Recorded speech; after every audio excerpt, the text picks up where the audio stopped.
сама собой. Мама мне примерно так играла.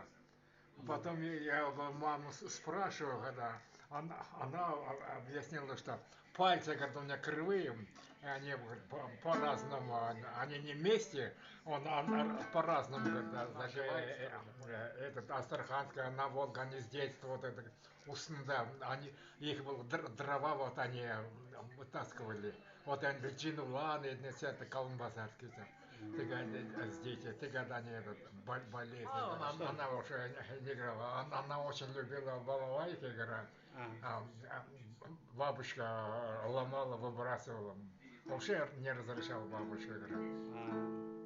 И мне не Халime разрешал. Хайсмут Нет, бабушка, только художник, больше ничего.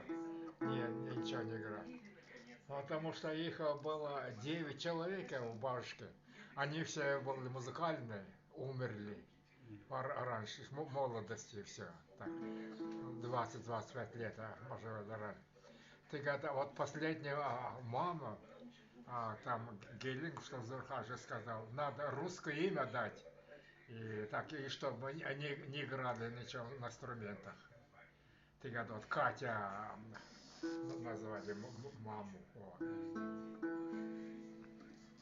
Мама так очень аккуратно хотела играть, но бабушка увидит сразу. Так, много не играл, мало все-таки.